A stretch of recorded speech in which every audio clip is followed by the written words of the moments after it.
성경 말씀 봉독하겠습니다. 봉독할 말씀은 마태복음 24장 29절에서 35절입니다. 마태복음 24장 29절에서 35절 말씀 찾으셔서 말씀을 봉독하겠습니다.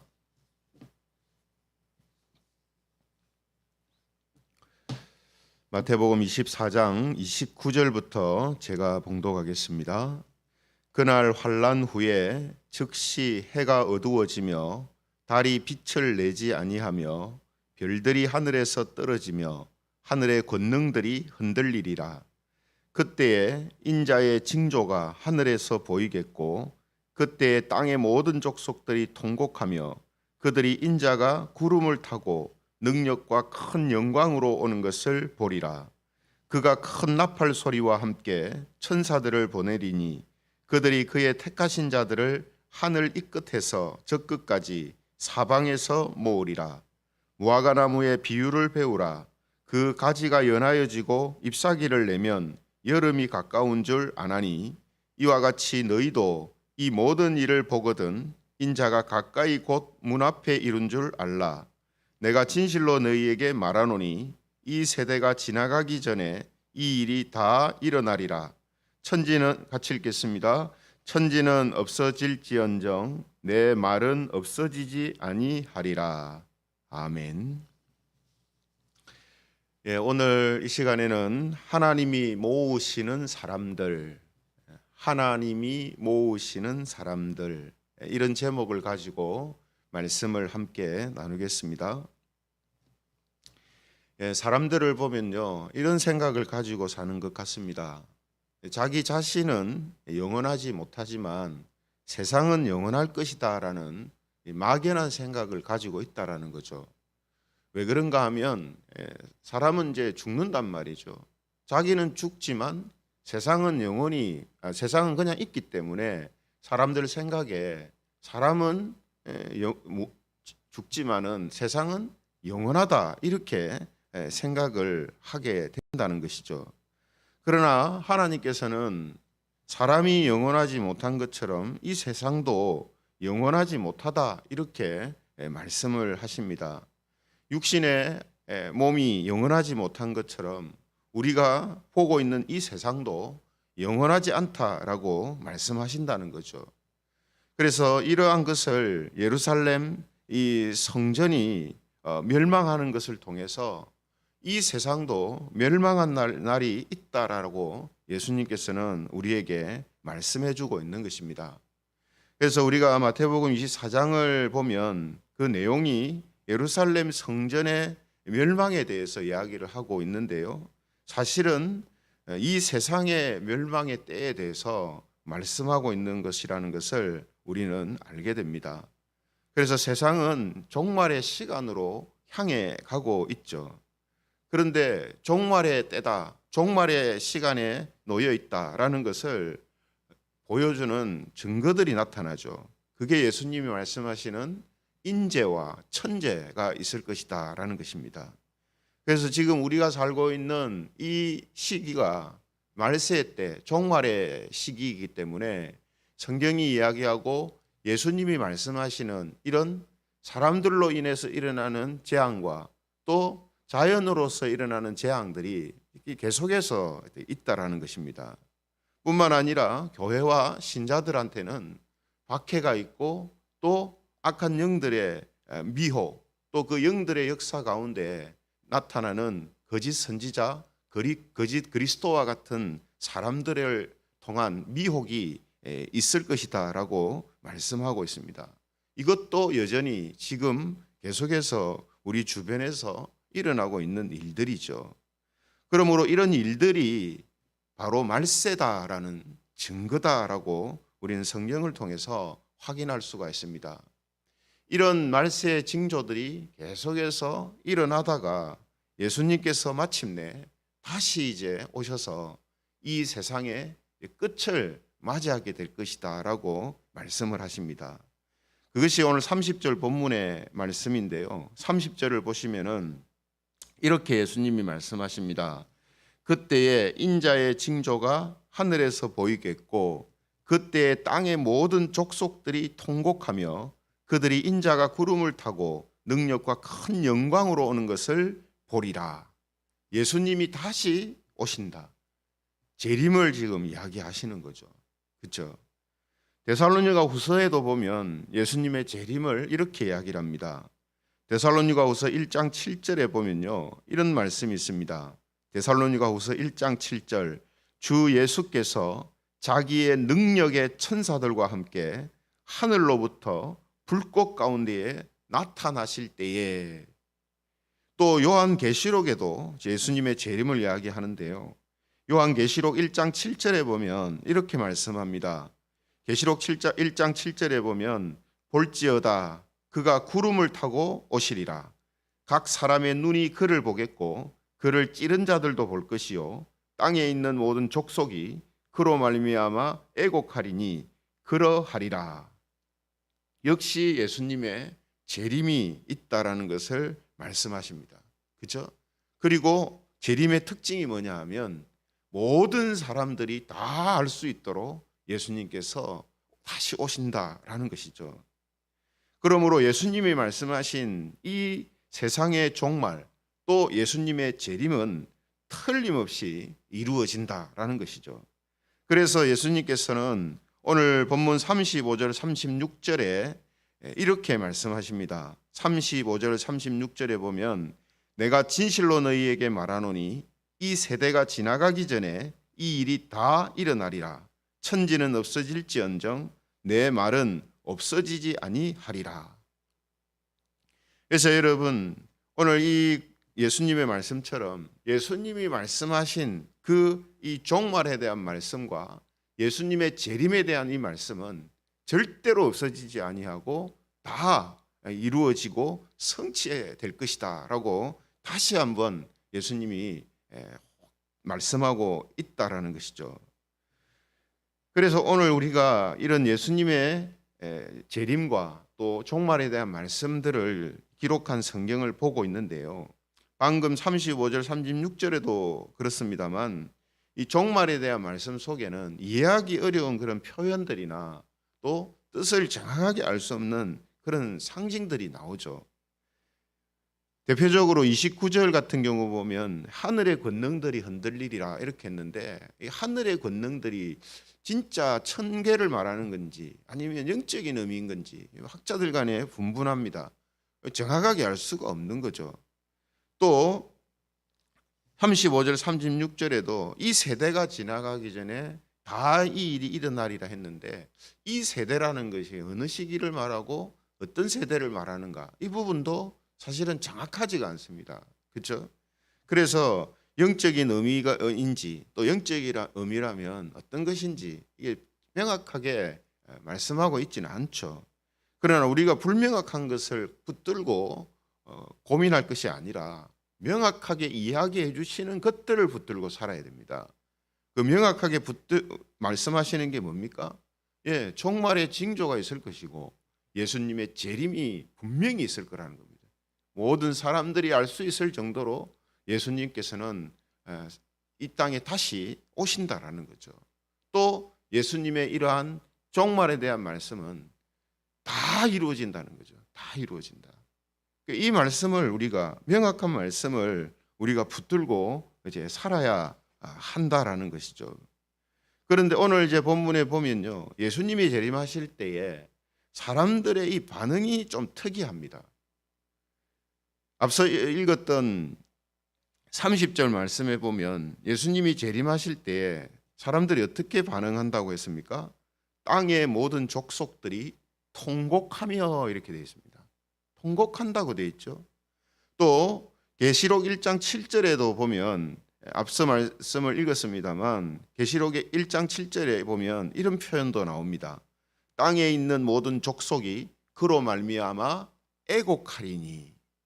땅에 있는 모든 사람들이 예수님이 재림하시는 것을 볼 때 어떤 반응을 하냐면 통곡하고 애곡한다는 거예요. 큰 소리로 울고 슬피 운다는 거죠. 여러분, 왜 예수님이 재림하실 때에 사람들이 통곡하며 애곡하겠습니까? 이유가 딱 하나가 있죠. 예수님을 왜 그동안 모른 채 했는가? 왜 예수님을 믿지 않았는가? 이제는 구원받을 기회가 없다. 이런 여러 가지 예수님과 관련된 또 이 심판과 관련된 이유로 인해서 사람들이 이제 통곡하게 되는 거죠. 그런데 반면에 이런 사람들과 다른 사람들이 있습니다. 그 사람들이 누구냐 하면 오늘 제가 제목을 붙인 것처럼 하나님이 모으시는 사람들이 있습니다. 다 통곡하고 애곡하고 있는데 하나님이 천사들을 보내서 모으시고 찾으시는 사람들이 있다는 거죠. 31절에 보면 그 내용이 적혀 있는데요. 31절에 보시면 그가 큰 나팔 소리와 함께 천사들을 보내리니 그들이 그의 택하신 자들을 하늘 이 끝에서 저 끝까지 사방에서 모으리라. 천사들을 통해서 하늘 이 끝 저 끝까지, 그러니까 온 세상에 있는 하나님이 택하신 자들을 다 사방에서 모으실 것이다. 이렇게 말씀하고 있다라는 거죠. 여러분, 하나님께서 택하신 자들을 모으시는 이유가 어디 있겠습니까? 이제 구원이 완성되고 하나님의 나라가 이루어졌기 때문이거든요. 완전한 하나님의 나라가 도래했기 때문에 그 나라로 이제 하나님이 택하신 백성들을 불러 모으시는 거죠. 그래서 요한계시록 7장 17절에도 이런 말씀이 기록되어 있습니다. 요한계시록 7장 17절, 이는 보좌 가운데에 계신 어린 양이 그들의 목자가 되사 생명샘으로 인도하시고 하나님께서 그들의 눈에서 모든 눈물을 씻어 주실 것임이라. 예수님이 우리의 목자가 되어 주시기 위해서 우리를 부르신다는 거죠. 모으신다는 거죠. 우리 눈에 있는 눈물, 이 땅에 살면서 겪었던 모든 슬픔과 고통들을 다 씻겨주시기 위해서 우리를 이제 모으신다는 겁니다. 여기에서 하나님께서 택하시고 말세에 찾아서 모으시는 이 사람들한테 있는 특징이 있습니다. 동일한 특징이. 물론 가장 기본적인 특징은 예수님을 믿는 신자들이다라는 특징이죠. 그렇죠? 그런데 이 기본적인 특징 외에 또 다른 특징이 오늘 이제 본문을 통해서 나타나는데, 그게 뭐냐면 그 사람들은 종말의 때를 보고 살았던 사람들이다라는 겁니다. 종말의 때를 보고 살았던 사람들이다. 여러분, 성경과 예수님이 무엇 때문에 이 종말의 때를 이야기하겠습니까? 그냥 가만히 있어도 오는 때고 시기잖아요. 가만히 있어도 내년이 오고 그 다음 연도가 오듯이 종말의 마지막 때는 가만히 있어도 옵니다. 몰라도 오고 생각 안 해도 옵니다. 근데 예수님께서 왜 이런 말씀을 하시느냐는 거예요. 그 이유는 성도들이 이 땅에서 하나님이 택하신 자들은 종말을 바라보고 사는 사람들이기 때문이에요. 그래서 이런 말씀을 하시는 거예요. 그래서 본문 32절 33절에 보면 이렇게 말씀을 하시죠. 32절 33절에 보면 무화과 나무의 비유를 배우라.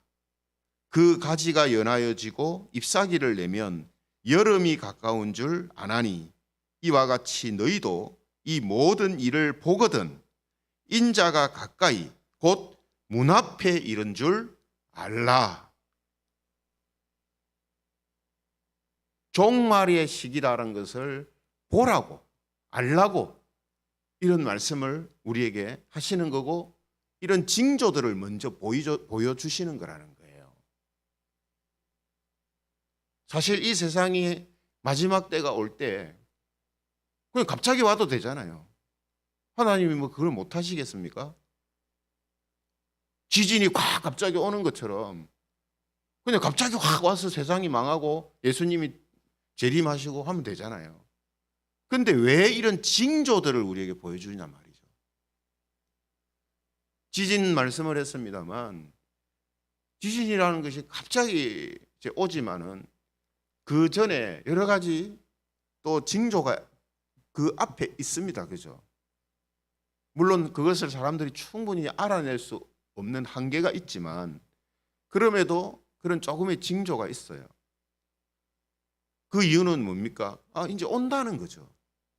마찬가지로 종말의 때의 징조, 마지막 이 시기를 살아갈 때에 이런 징조들이 있을 거라는 것을 우리에게 가르쳐 주시고 또 그런 징조가 있는 이유가 어디 있겠습니까? 말씀드린 것처럼 바로 지금 우리가 살고 있는 이 시대가 종말의 때요. 예수님이 재림하실 때가 곧 다가온다. 또 개인적으로는 내가 지금 아무리 젊고 힘이 있고 능력이 있지만 나는 종말을 살아가는 사람이요. 나에게 있어서 내 육신의 끝이 있다라는 이 사실을 항상 기억하고 살아라 하는 의미가 이런 말씀 속에 있는 겁니다. 그러므로 그리스도인들은요.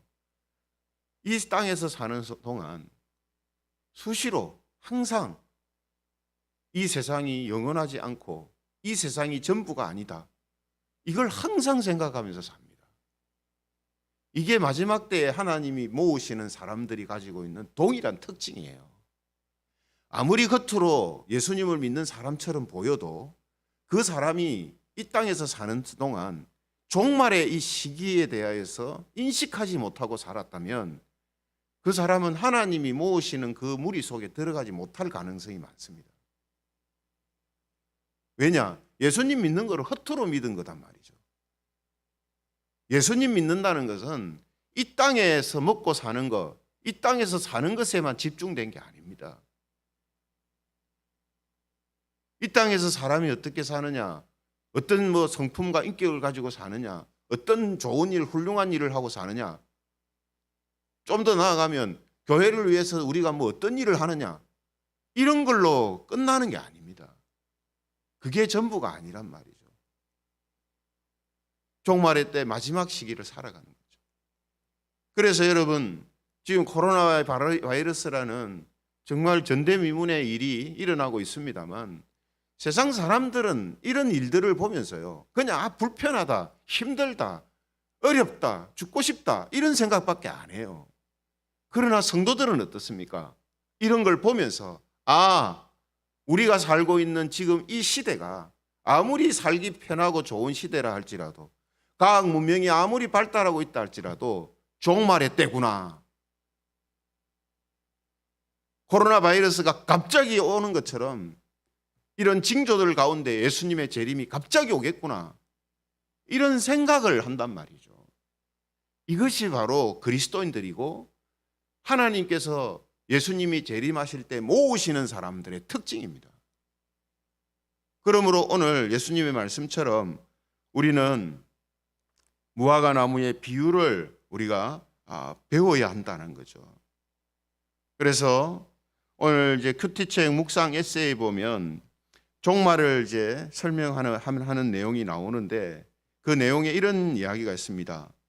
이미 그러나 아직이라는 이 용어를 종말을 말할 때 많이 사용한다라고 하면서 그리스도인은 이미 종말이 시작된 것과 아직 종말이 이루어지지 않은 것에 대해 잘 판단하고 이 둘 사이에서 종말의 때를 바라보고 준비하는 거룩한 신부의 모습으로 살아야 한다. 이렇게 말하고 있습니다. 이 글처럼, 이 책의 내용처럼 이미 이루어지고 시작되는 종말의 모습이 있어요. 그죠? 그러나 아직 이루어지지 않은 종말의 모습도 있습니다.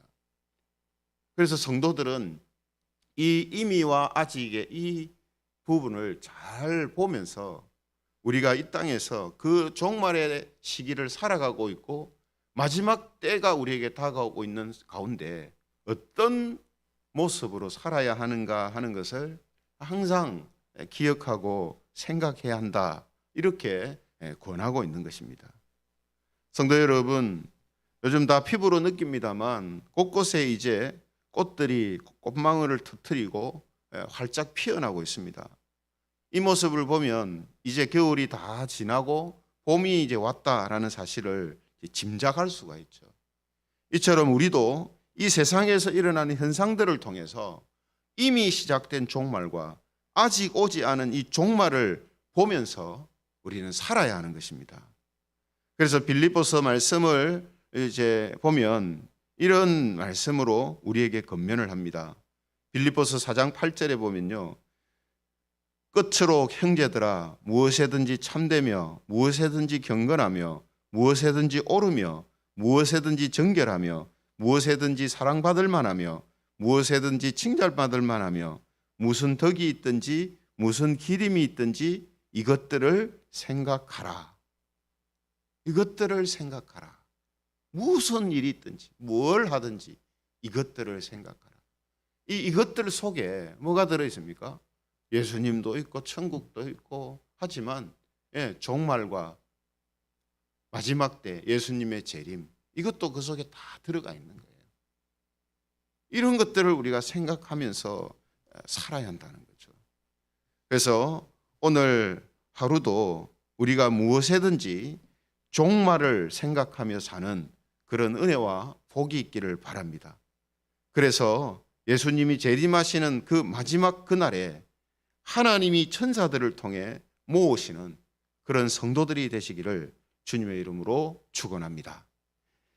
말씀을 생각하시면서 우리 같이 기도하면 좋겠습니다.